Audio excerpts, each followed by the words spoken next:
So this is Anatomy of a Hustler. I'm Jenise. I'm Cope, and today we're here with my boy, Samuel Rose. Hello. Hello. Thank you for having me. Thank you for joining us. A man of many talents. We're in the middle of your workshop here. Would you like to give people a little bit of background? Because we don't want to mislabel you for one of your many talents. So please, how would you describe your hustle? So when I wake up in the morning, I would want to be an artist. First and foremost, I would want to be an artist. But when I show up to my shop, I have to be a business person, and I have to be a craftsperson. And so if I had my way, I'd be artist / designer, and then craftsperson, and then business person under the table. I would rather not be a business person. I want to just make stuff. Got you. Yeah. Cussing? Are we cussing? Oh, we can fucking cuss. We can say whatever the hell we want. Be yourself, basically. Fully be yourself. Yeah. So definitely we'll talk about strengths and weaknesses. It's an interview, so we're gonna. We'll jump right in. Yeah, we'll jump right in. This. So you say that business person, if you had your way, artist, craftsperson, business person. Yeah. But to get to where you are, we're in the middle of your workshop in the warehouse artist loft in the middle of Sacramento. What order do you have to be in order to get to this place? Yeah. I think that if I really wanted to be where I really want, if I was to actually focus, I would be a business person, right? Number one, I would have to be, because there's people who don't have half the skills as me that are double in success that are just really good business people, plain and simple. My passion shows through, so I come here and I want to make stuff, I want to create and stuff, so that's that part of me always takes over. Like, I don't have control over that. But then every once in a while, I'm like, oh fuck, let me respond to that email, or even as simple as something that used to excite me, where like ordering fabric, but now it's like, no, that's a job. Like let me just pick up what I have, but no, I have to go find this for that client or for this job or whatever. So even stuff that used to be fun as like a fashion student is now like, damn, it's every day, and I don't know if I want to like spend money and spend the time to like cruise the web. Right. So man, business, in today's world, like, and a business person to me is like, yes, it's balancing, it's all that stuff, but it's also marketing. It's like, it's the stuff that a lot of people find very fun. But for me, it's like, damn, I just want to make my art, and I want to like just like put it on display, and then someone can come. Right. Someone doesn't Let come. the sales handle beautiful. themselves. It's still beautiful, So, yeah. So, I know that we talked a little bit earlier, so forgive me because I know I'm going to bring it right back, but there is something about attaching a monetary value to an action that immediately sucks some of the love out of it, and immediately sucks some of the joy out of it. So I fully relate, because I'm a creator too. I want to create, but in this form and fashion now, my clay is this business. No pun intended, clay. Sorry, buddy. But what has your journey been to get to this point? Because it's not like you just woke up and said, I'm going to put this hat on and now I'm Samuel Rose, the artist. There's been a journey that's led to this point. So give us a little bit of history as to what brought you here now. For some reason, I didn't consider talking about that. Well, here we are. For some reason, I was like, no, we're going to talk. My history goes back a long ways. I definitely have my 10,000 hours, like definitely. I started screen printing for my senior project. Are you the same year as him? Nope, but age does not matter in this. But it kind of does, because him and I were in this really fucking shitty sweet spot of California education, where we not only had to do an exit exam, we had to do a senior project. Yep. And for my senior and these were to graduate. You couldn't. No, Okay, it's so crazy. a little bit after your time. Yeah, exactly. Like, what the because heck? It was like 3 years, I think. Yeah. I don't even. Is the exit exam? I don't think it's even a thing anymore. No. So we were. It was like freshman year. They told us we had to do these two things: do an exit exam, where if you did not know how to do their part of like English, or like reading, writing, and arithmetic, you couldn't graduate high school. It's bringing back Right? flashbacks Right? of like That's how much just pressure crazy. to put on like 'Cause, these like, young kids, man. Yeah, like I wasn't strong at any of those. Like I literally didn't learn how to read at a high school level until like sophomore. Like I was in a reading class freshman year of high school. Damn. So for me, that was like, holy shit, like that's hella scary. Like, am I gonna have to go in front of... So anyways, we had to do a senior project, and I chose, even though I wanted to be a firefighter at that time, I chose screen printing. So I like I also got into a little bit of trouble, so I went to another high school, which might have been good or bad, I'm not sure. But and then it just so happened that like just a couple of blocks down there was a screen print shop. They took me in, they gave me my first screen. I think it might be in the shop somewhere.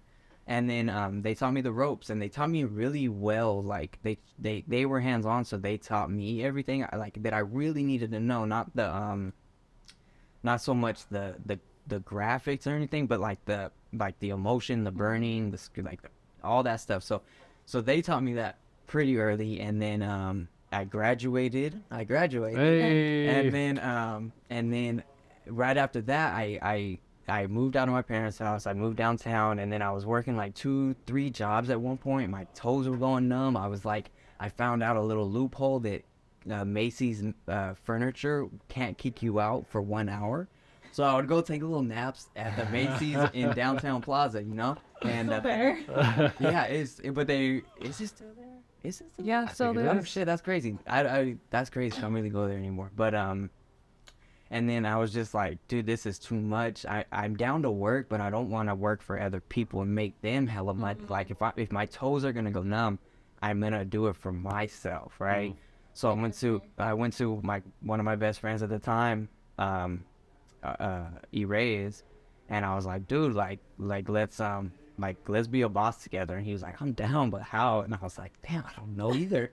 And I was like, but I know how to screen print, you know? So we're like, all right, let's try it. And then throughout like maybe 5-6 years, we invested in a screen print process, which I still have. Signed up for school, did a lot of stuff, and then eventually we broke it off, and now R.I.P. he's gone. But we went to go. What I thought was wholesale T-shirts. We went to go get for an account on wholesale shirts. Ended up being a college, and it was an interview for for entering my art school that I went to. Oh. So we were hella high. We just smoked. I thought we were just gonna go look at a bunch of Hanes, and then this lady's now interviewing us, acting like it's a big deal to get into this school. She bribes us with crunchy munchies or something. Which was going to be hitting way different if you're already high. It was crazy. And then like a day later, she's like, "Oh, you guys are both accepted," and we were like, she kind of hustled us because we were like, oh, we're accepted, we're special, you know? Right. And then that's where I learned how to cut and sew. And like, it was not the best school. It was in the north Natomas, you know, it wasn't like, there was nothing special about it, but I was really ready to like focus. And like, I thought I found what I really wanted to do, especially when I took my first sewing class. Because a lot of the school, you could either be like, merchandising or you can be design, and at first I was merchandising because I thought I just wanted to be a business person, you know? Sure. And then I signed up for my first sewing class, and then that's when I was like, no, like this is it. And then a couple years went by, and then they took me to New York. My school took me to New York, and Oh, wow. when I went to New York, they took us on like a fashion, like 2 weeks of fashion, right? And like, so we went to factories where they were making everything from sweaters to flowers to gloves to, they took us to like Adobe's headquarters. They took us to what's the trend forecasters. They took us everywhere, and it was crazy. And I came back from that, and I was like, dude, I'm not gonna have my BFA in fashion design and then work anywhere else. Like, I just told myself, like, dude, like, be hungry, like do whatever it takes to just like stay in this lane, because once you get out, then you're not building your 10,000, you know? Right. And I think around that same time I learned about the 10,000. I was like, dude, like, it's real. Like, it makes so much sense. Like, the more you do something, the better you get, and the better you are at something, the more you deserve to get paid, you know? So that was, I think I graduated in 2012. So I graduated high school 2004. Right. And I started screen printing in 2004. And then I graduated college 2012. So minimum 10 years on just the sewing, and then in the industry another the math. Or another I 10 mean, years in now. Yeah, and I Like- can attest because I remember your guys' brand that you guys had when you guys were selling the T-shirts. I remember that, and then I remember. I think we saw each other second Saturday or something. Yeah, it was something like that for sure. And I remember you were like, "Yeah, this is my brand." I was like, "Bro, that's so dope." Because at the time, like, I wanted to be Mark Echo, and that's why I was gonna go off and learn to do Photoshop and web design, and I was gonna do all this shit myself, right? So I thought it was the tightest shit ever that you were wearing your own shit. And then fast forward to us running into each other again. Like, I think this was at the time where you were still at that school in North Natomas, yeah. And you were doing something with the hoodie scarf, and I remember that was the tightest shit ever. I was like, "Yo, you made this? Like, for real? You Trailblazer. cut and sewed? Like, you did this, and it's so unique and different." And I remember because I took some photos of that for you for something with the project, and after that, like, I had no contact, and I just, not that there was any beef or bad blood or anything, but it's like we kind of had our own paths. Like, I was moving my way, you were moving As yours. hustlers do. As hustlers do, exactly. And here we are today. And here we are today, and it's incredibly full circle. So as you're recalling it, I get to also relive some of my past in the process, just by proxy and some of the like brief encounters we've had. But it is a testament to those hours and the dedication that you really put in, because that's years ago now. Years ago, like one of my first cameras was one of your first like cut and sew pieces, and so to like get to bring this all back full circle is blowing my mind right now. It is. It's really crazy. To be 36. That's Which is crazy. extremely young, by the way. You're still young. Yeah, tell my back. Tell my back. But at the same time, like you get out of college, you know, whether you're, you know, some people get out at 21. Some people like me, I think I was like, well, it was 10 years ago, so I was 26. Yeah. Yeah. And you're like, I'm Kobe Bryant, I'm LeBron James, I'm gonna blow up, I'm the best at my school, Yeah. so Right. I'm like gonna be the best everywhere else. Right. And then you're like, no, this shit is really hard. I don't want to move to New York. I want to build my life. Like, it's just all this shit. And then you're like, and then like you do other research where it's not like design research. It's like more like designer research. And you're like, oh, this dude, Ralph Lauren, he didn't succeed until he was 40. You know, and you're like A, the 10,000 hour rule kicks in again, but then B, you're like, be patient, like keep going, like no one succeeds unless you're already set up, and like you need three things. Like I really have learned you need three things to succeed in most industries, and but especially mine, fashion design, and that's time, skills, and money. Right? Like if you don't have skills, then you need the money to pay the person for their time and skills. If, like me, you only have the skills, you better get the time and make money, right? But then how do I make money if I'm putting all my time here? Or how do I, if you don't have all three, it's gonna be a lot harder to make it, because then you're putting in time and you're building your skills, and then someone with money comes and they're like, boom, let's do something with that, right? That's time, skills, and money, right? Right. Or I have people come in here who don't have my skills, so they pay me for my time. So it's all like, it's this thing where it's like, dude, it's an accumulation, and like, it's just, I don't know, what were we talking about? We're talking about like your hustle and how you built it so far. From what I've heard, it sounds kind of like, are you a solo operation? Are you an organization? What makes up your brand? This right here is solo for the most part. I have like a couple apprentices and like a couple other people that I employ. But my next business is an LLC. So I'm going into business with my girlfriend, who, you know, How awesome. we bought a house together. So So you guys Might are as well locked start a in. You might as business. well Yeah, start a it'll be business. alright. Before we jump into the next business, which I definitely want to hear more about what's coming up for you, you said something that stood out to me, and that was that you didn't want to move to New York. Yep. To me, like outsider looking in, one would assume that the bigger city means like your access to some of these other resources that you were saying, the money being one, but skill and time you already have, right? Wouldn't you fare better in a market like that? or are you why not? Yeah, Why yeah. not make that leap? That's a good question, and it's one that I feel like I've answered a lot, because people come in here all the time like, why are you in Sacramento? And there's two things that is a rebuttal of mine, and one is that if you can make it in New York, you can make it anywhere. Hypothetically. If you can make it in Sacramento, Mm-hmm. you fucking better believe you can make it in New York. Right, In right. the fashion industry. Yeah. That's bullshit. If you can make it in New York, then why does everyone go to New York to make it? Like, Right. what? Like that saying is like very, it's wrong, right? Because people go there. You go to LA to make it. It's not a hard place to make it. Like if you want to be a movie star, that's really hard, right? But you go to places to make it, right? So I don't know. For me, I've just hella. Sorry, I'm gonna step out of frame. Yep. I have hella love for Sacramento. Like, I have hella love for Sacramento, and so Did you always have that low? I have always had that love. I've Really? never been that dude who goes to LA and been like, oh, oh yeah, Sacramento whack. Like, Right. oh, like if I go to the Bay, I'm like, no, but I'm from Sacramento though. Yeah. Like, I'm Right. from the city. I'm not from Roseville. Like I don't go around and I'm like, no, like, dude, Sacramento's so gangster. Like, oh, well, I'm like, no, Sac's cool. Like, Right. we have beautiful women. We have the river. Right.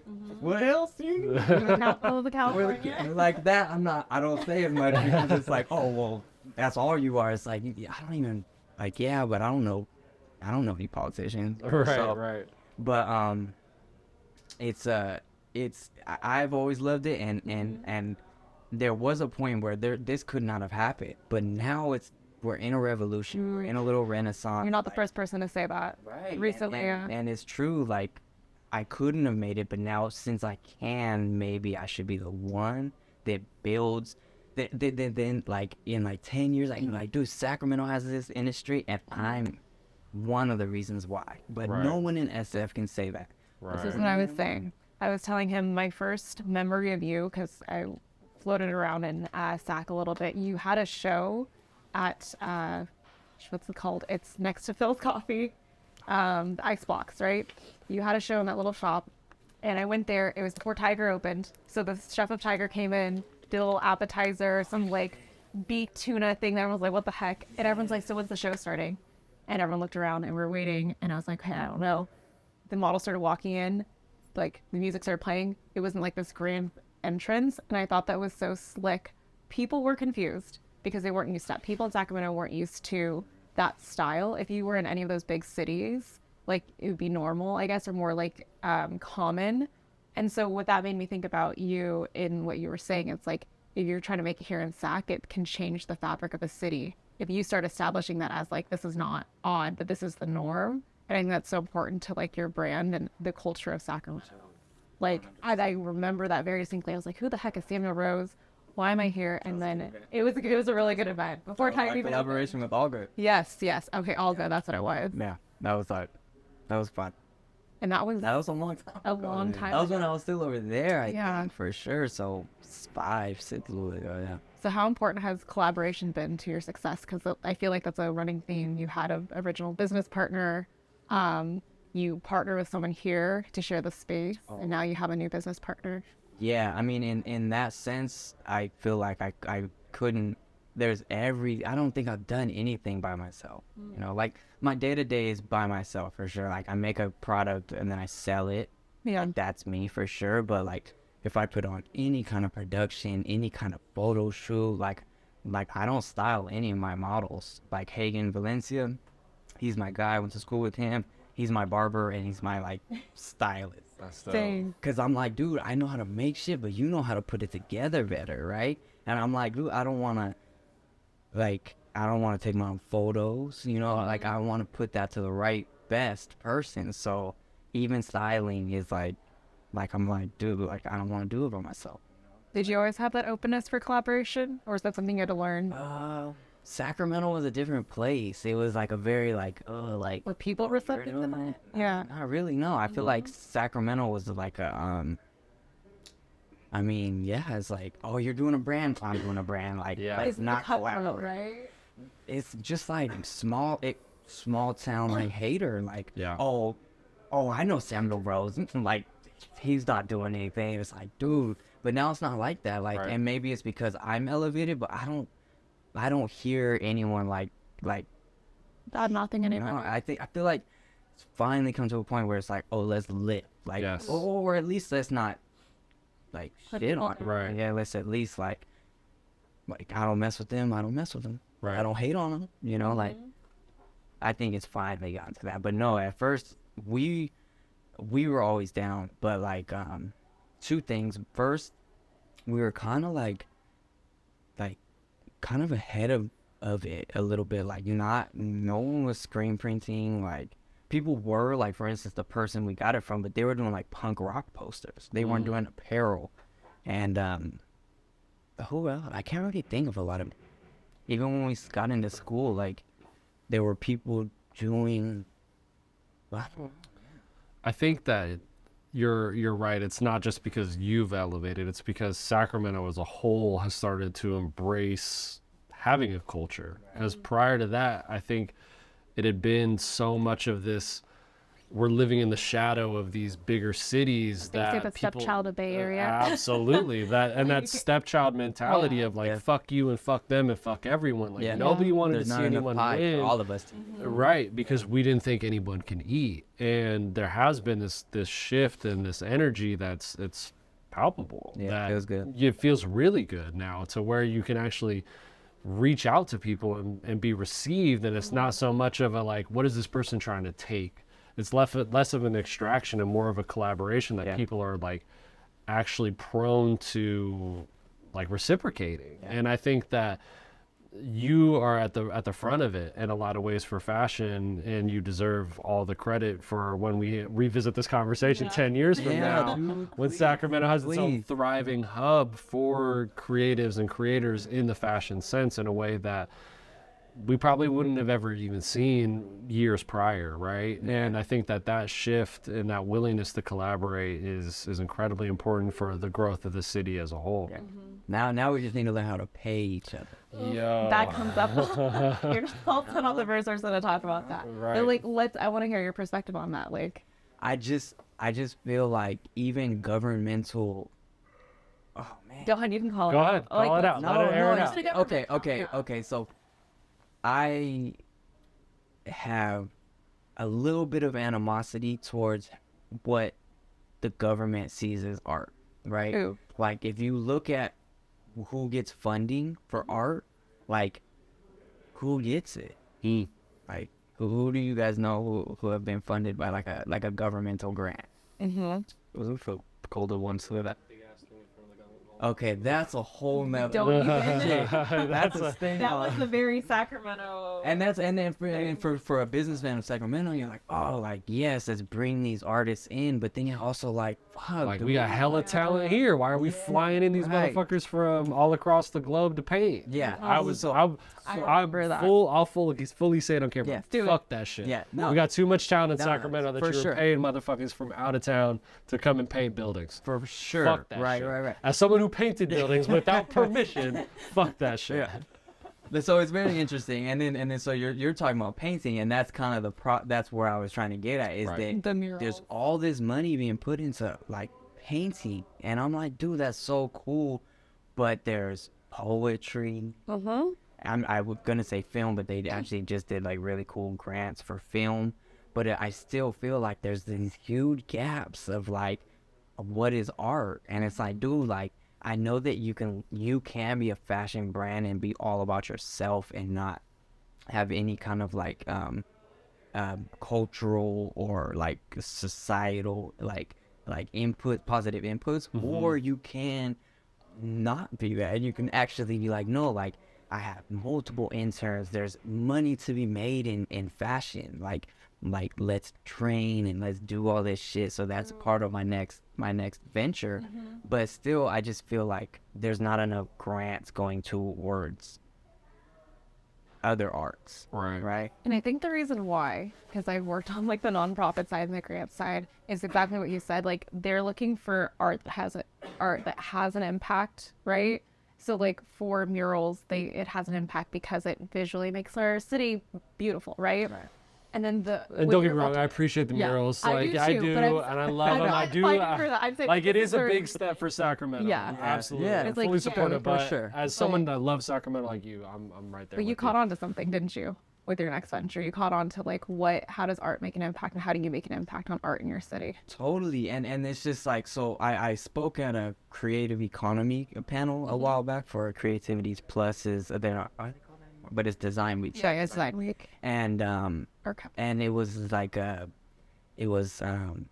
bunch of people, and there was this graph on the screen, and it said that 2%, I don't know, something crazy, a big ass fucking pie chart, and 2% were in fashion. In And Sacramento. in Sacramento, I don't know if it was county or what it was, but if you think about that, how many of those people are actually in retail? And then you're like, okay, so what percentage of that is actually design, or not even design, but like actual like costuming, or even wardrobing, or like styling, or like all these different avenues that's not like the retail side where you're selling someone else's, you're like creating. So I'm like, what percentage of that? And it's like who has like local artists on their walls, right? Yeah. Like who has that? Like I do. I support the shit out of my artists, because who am I to talk all this shit and then not go do that? But like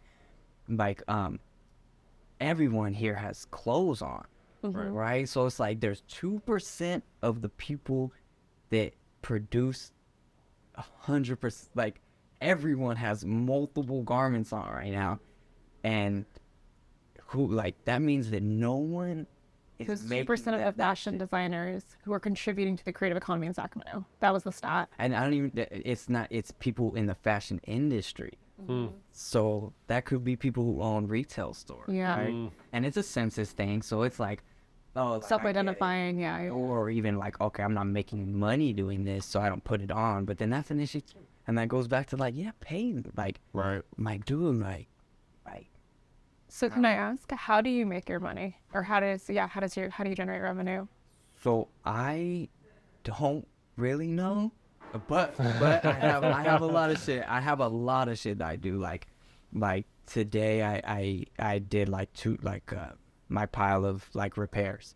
So like alterations and repairs. It's like super, like what takes me 10 minutes is $25. So if I do 4 to 5, it's like really good money. So that's why I make a pile of it. That's probably like probably I do that once a month. Yeah. Sometimes. But the rest of the time it's custom orders.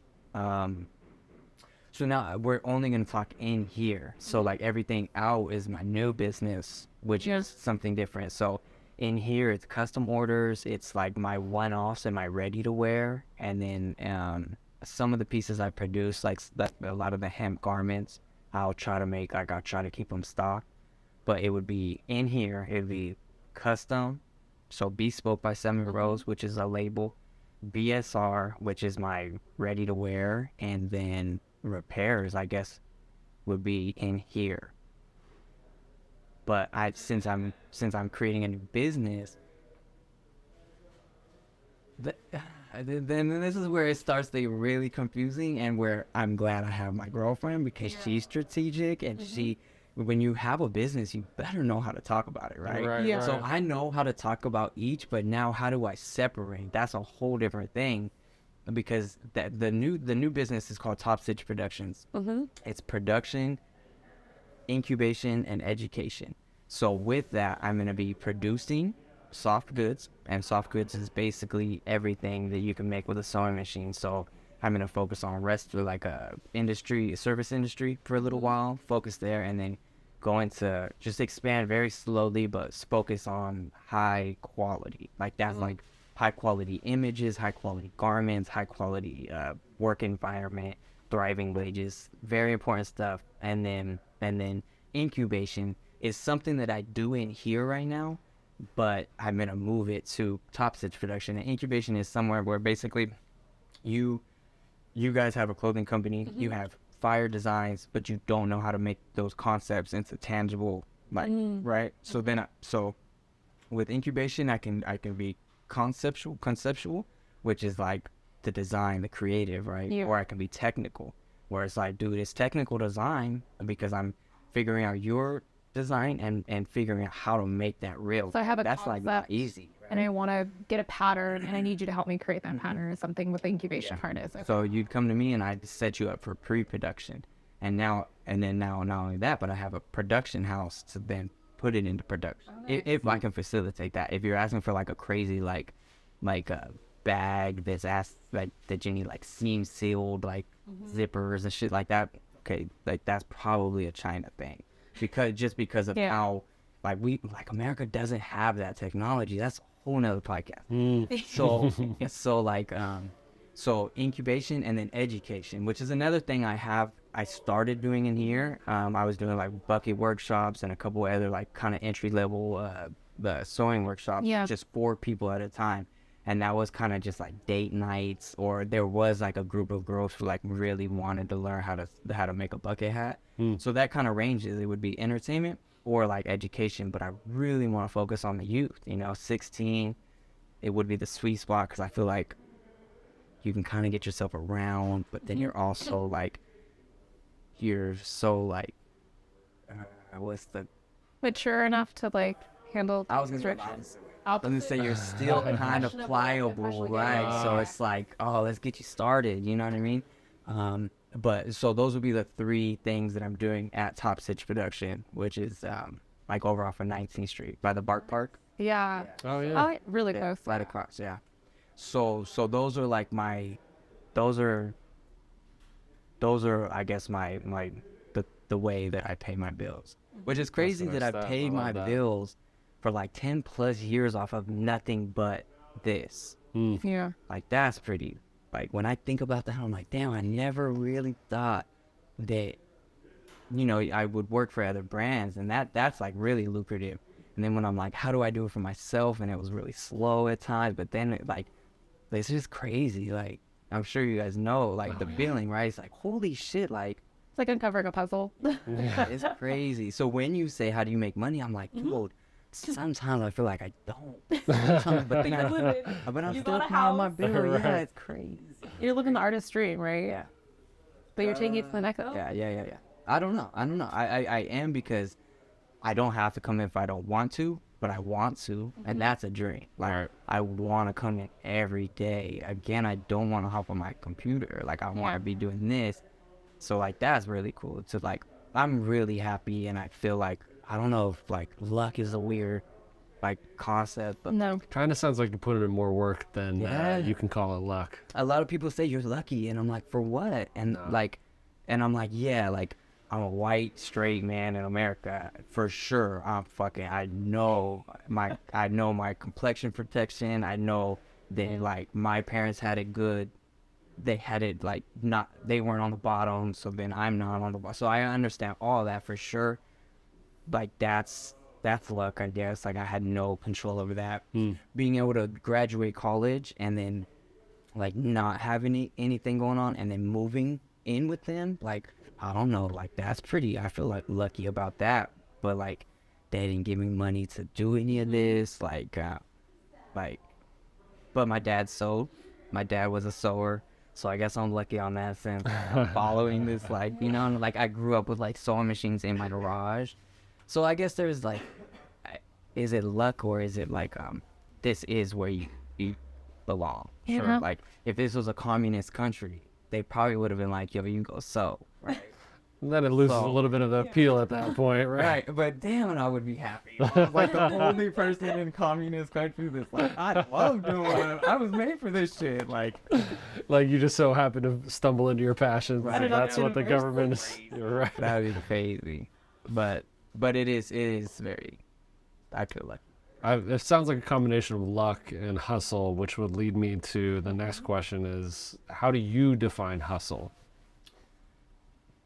I feel like hustle is definitely you have a goal, and it's not the goal of everyone else, and you're having to forge a path to get there, right? And so that could be selling illicit drugs, which I'm definitely not condoning, but like, That's a hustle. or it's a hustle. Like Yeah. that is like like I've gotten into arguments like, bro, you're not hustling. Like hustling is selling drugs. And they're like, no, I'm an artist and I'm hustling my shit. And I'm like, right. Like, damn, that's crazy. And obviously that was like when I was like 16, but still like I've learned a lot since then. But I've also like, I guess I've definitely realized that I hate saying this because I have loved ones in this position, but my failure is living a regular life. That hurts when I'm talking about my mom, who was the breadwinner. Like, she did all right, you know what I mean? Like, it's cool, but she also never said anything good about her job. You know what I mean? Yeah. Like, and she probably did That like, influence you? like, I think my dad being an entrepreneur, owning his own like canvas shop and stuff like that, was like an eye opener to where you better fucking work really hard if you want to succeed, you know, because he wasn't the breadwinner, right? And so, like, hustling is definitely is having a different path, doing what it takes to get there, and like and then and not being afraid of what comes when you fail, right? But that's, I mean, what a hard question. That's like you gotta write an essay on that. But you touched on a lot of good things. It's an interesting perspective, and I agree in a lot of ways. Yeah.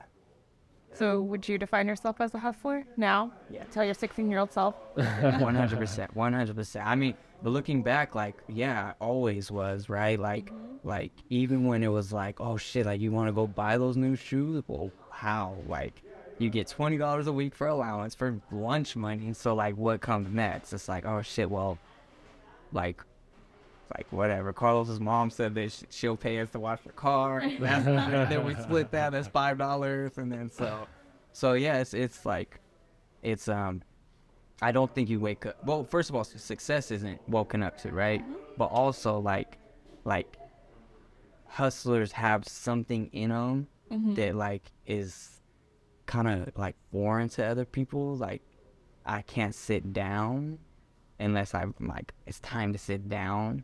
Otherwise, I'm like, okay, there's like this bench to upholster. There's like these chairs that need to be blah, blah, blah. Or like, if I'm in here, there's no, and that's why I'm really glad that I finally moved my shop out of my house, because there was no boundaries. Like, I wake up, go straight into it while I'm cooking, while I'm doing this. And I got a lot of work done, but you probably didn't want to live with me in that time, right?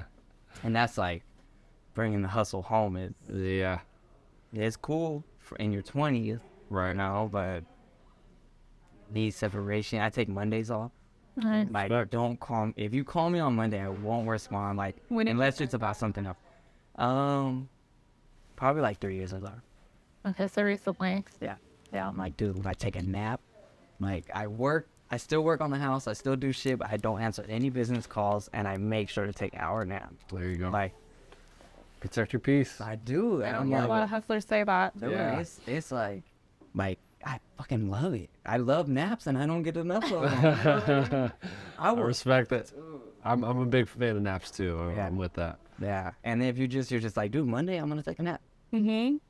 That you're like, I need a break. Nah, just wait until Monday. Like, you're gonna get your break. And then when I don't, I'm like, You're a cranky one. like, for real. But yeah, It's awesome. So when you look ahead, so you have what Bespoke by Sammy Rose. You're coming up with Top Stitch Productions. Where do you see yourself in 10 years? When we come back in 10 years? in 10 years I want to be back here. But I want to not be worried about money. And I don't want to have to be worried about building anything that needs full attention. Like, I want to be able to build Top Stitch Production. I want to set it up. I want, you know, like multiple tables to have food on it. And then I want to be able to set up the policies and procedures as we spoke about earlier, and just getting it to where I can show up every couple of days. I can show up every couple of months. We can go get the house in Portugal, There you whatever, go. you know what I There you mean? go. and then but I can always continue to like add something to the community. Uh-huh. Then I can come back here and my rent here is paid, or it just pays for itself, and I can just make whatever the fuck I want. Like that's my goal, is to be able to make money in my industry, but then be able to pay for my addiction of making weird shit that no one wants. You know, people can appreciate, but they're not gonna spend $1,000. Yeah. The 100 hours it took me to make it. I want to make shit that like that even if you do like and afford and it fits you, you're probably still like gonna. I want you to put it up on a wall or something. You know, eventually. I also don't really like to make stuff that's not worn. So maybe what am I talking about? I don't know. I'm looking at a coat over there. Yeah, that's right. in a But frame, it was yeah. obviously worn at one point. Yeah. So Right. yeah, I don't know. Who knows? Sometimes I'm like, dude, I want to do all this shit, like, cause like recently I got into like wardrobe and costume design and stuff, and I'm like, that would be so much fun to like be able to focus on that for like 2 years, like do some really cool movies, like, and then go do something. You got big plans, yeah. That would be cool. Freedom to choose. I love that. Yeah, like that. Have you guys ever seen Fifth Element? Yes. Oh, yeah. Yeah, that jacket right there is Corbin Dallas's. Wait, what? Yeah. That's amazing. I mean, I was him for Halloween, but I really just wanted to make it. That's the back of it. But like little shit like that. Jean-Paul Gaultier designed Fifth Element. Jean-Paul, yes. What the fuck? Like, I want. And that's gonna be Sammy Rose. Yeah, I exactly. love Yeah. that. I would love to do Cult pop. like give me $1 million budget, I will fucking kill. And then it's like, whoa, not that goes back to monetizing and Yeah. always kill it. No, $1 million. Why not? You know, $1 million makes it a little Yeah, easier. whatever. A little easier to sell part of your time, a little piece of your heart. Yeah. Oh my god. And then, so for yourself, and then for Sacramento, where do you hope Sacramento? How do you want Sacramento to view fashion designers or fashion as an art in 10 years? I definitely want it to be appreciated more, and I want it to What does that look not like? be about the I'm in a position where I almost have to educate everyone who walks in, right? And that's because most of them grew up like me, who the top dollar that my mom walked into was Macy's, and it was most likely the sales rack. But that's more a me thing. But if you were doing well, you might have gone to Nordstrom, right? Sacramento during the 90s, early 2000s, before the Roseville Galleria and before, like even right now in the Sacramento Common, like Armani Exchange, I think is Armani Exchange, White House, that's Ann part. Taylor. Yeah, Yeah.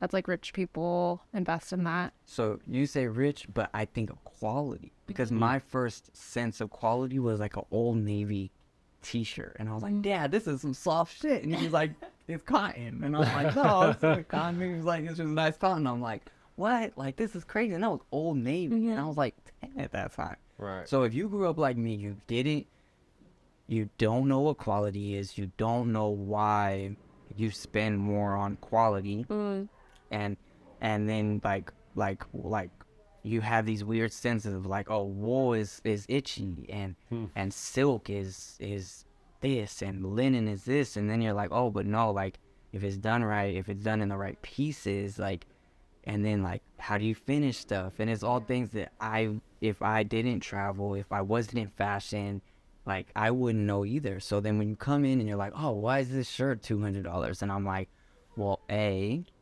made one at a time. My name is Samuel when I made it. Who made this? Who made that? Like, you don't know. And then we're getting into like what's going on in China right now about like the Uyghurs and shit, like slave labor, like literally slave labor.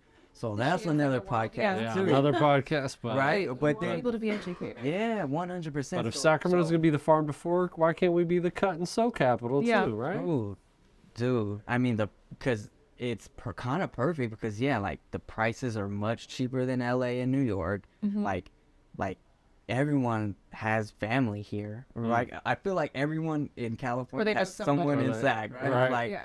so it's kind of interesting. Like it's time for like a change in like the whole America's way that we spend and like consumerism and shit, but also Sacramento. If there were more than me, more of me around, then Sacramento would have more options. They would like, More appreciation. yeah, it's like it's a chain reaction, like very much like you buy $150 shirt, it lasts for hella long, and you look good in it. It's a classic piece. It's not, there's trends, there's fads, and there's classic, right? And like, there's a way to do classic. Well, classic is classic. Yeah. It's all ages, all genders, all like everything, all decades. But then you have these trends that like, that's a whole nother podcast. There's like a Reddit thread that I love. It's called Buy It for Life, right? And there's an appreciation for clothing and materials, but you buy it and you're holding on to it. I think the difference that people don't understand is that when you buy something like that, you can go back to the maker or the brand to get it improved or fixed, or it's not something you just throw away. And that's something that's missing in American culture. So your hope for in the next 10 years is that, one, there's 100 more Samuel Roses out there here living in Sacramento, creating food Because for people. competition breeds Yes, something cool, right? What is it? Something, right? What is it? it's escaping me right now. It breeds like higher level. I should know it because I know I've used it, Competition breeds. It's not community. No, it's like but innovation. Innovation. Yes, Yeah. competition breeds innovation. So yeah, get a bunch of a bunch of like crafts people that do this. Like I would like let's put them all in a building like this, and then like you go or you're like, oh, Collaboratively duke it out. Collaborate it out. well, you would duke it out, right? Yeah. Because you're like, oh, he's selling more than me because he makes a better product. Right. So then you're like, well, fuck, let me gotta make a step better my shit product. Let's go. Like that's how it was before there was mass production. Plain and Right. simple. Like there was in fact, I have this guy, he lives in the building and he's one of Sacramento's like historians, right? Like contract historian. And the reason I asked him to find me a bunch of stuff on like fashion and stuff, I found this one guy, his name was John Quatman, and he like died in 1890 something or something, but it all over the Sacramento beat was like, this dude is the best. He fucking makes shit happen. He's got a store in SF. I think like 2 in the area. Wild That's all change this of pace. stuff. I don't know, to like be horse from days, Sac yeah. and have a shop in San Francisco and No. not the other way around. Yeah. Dude, he was doing his thing, and then at one point, like he found a bunch of articles. At one point, someone was looking for this guy just to make him a suit. You know what I mean? And it's like, and there was a lot of tailors, because there was no such thing as mass production. So think about that. Like if you have something on and you didn't have money, you made it yourself, or your mom made it, or it's secondhand, and it was probably not fitting well, and all this shit. If you had something new, it was made for you. Brooks Brothers was the first brand to change that, and it's the first American brand. They actually made like Civil War Union outfits, Uniform. uniforms, Yep. costumes. They made their costumes. And so like that's so interesting to think like this is an old ass thing, and like it's kind of shitty because I didn't grow up with money, so I'm like working with something that's like we kind of have to have money. But then if you think about, no, you just spent $60 on 10 shirts that you wore 1 year. Buy one shirt, $60, and wear it for 3 years. But you don't think consumerism has changed. Like fast fashion has fucked society. Yeah. And so has like the fall. But Awesome. Do you have any last questions for him? And we'll wrap it up. I would just ask if there was one thing that you could just go back in time and tell yourself, knowing that you were going to be on this journey for 10 10, 20, 30 years, however long you find yourself. If you could share one piece of wisdom for a young Samuel Rose that's out there, what would that be? it would probably be, I feel like I'm answering this too quickly, but it would probably be to focus.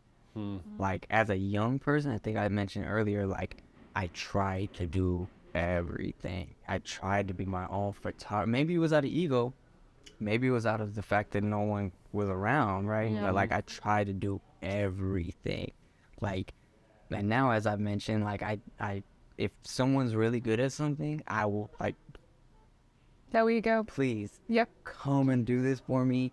Like, what do you want from me? You know, like I barter with everything, and maybe that's something that I should have been doing way in the beginning too. And like, hey, like I barter with everything. Like I got a hoodie scarf out of the deal, so it worked. Yeah. that's fucking crazy. Did you do the password? I have I did, of course. yeah, Of course. I have There you go. 100% like bartered so much in life. Like that jacket, for instance, the Yeah. Garibaldi.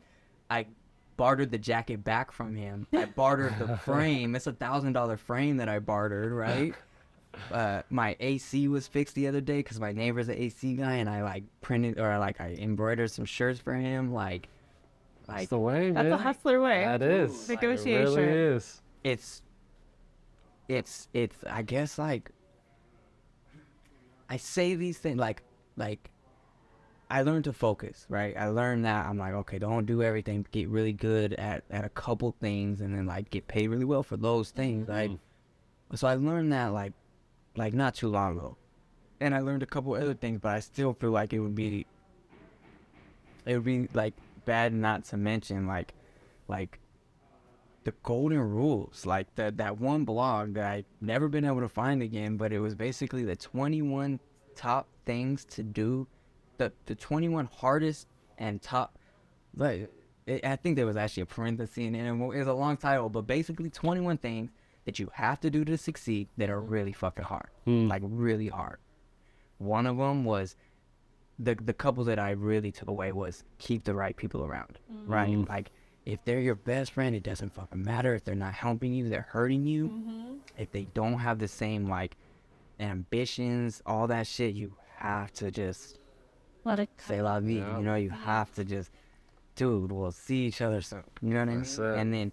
And then not talk about people, but ideas. So if you have something to say about someone, don't talk about them. Talk about what is wrong with what they think. Or if you're mad at the Coons piece, don't talk about that. Talk about the idea. Don't talk about the artist, right? And talk about, well, this is like a shitty thing that they did. Coons is a fucking excellent artist. Yes. But they did some shitty shit. That's like those little things. Like, I wish I would have read. First of all, I wish I could find that blog because it was so quick. We'll check. We'll have to. Oh yeah, 21 or something like, and then maybe it was like 21 before you're 21, but I was like way after 21 at that point. But those little things where it's like, dude, like, yes, wear sunblock, so, like, keep good people around you, right? And then just those like, Don't talk about focus. people. Yeah, Talk about ideas. talk about ideas. And that's what we're here today. Yeah. Amazing. Wow, that's a good rap right There it is. She's good. She's good. That was good. Awesome. Okay. One last request is, if you want to look at the camera, if you want to do this and be like, "Hey, I'm Samuel Rose," you can follow me on. Yeah. And then keep an eye out for Top Stitch Productions. Okay. Yeah. Go for it. Hi, I'm Samuel Rose. Please follow me on Samuel Rose World, BSR brand, and Top Stitch Production. Those are on Instagram. And just keep an eye out for everything that is the future holds. It's gonna be good ride, fun ride. Yeah. Beautiful. Thank you so much, bro. Appreciate it. That was Is dope. that fun? Yeah. Yay. That was awesome. man. I'm like, damn, maybe I shouldn't have had this wool jacket on.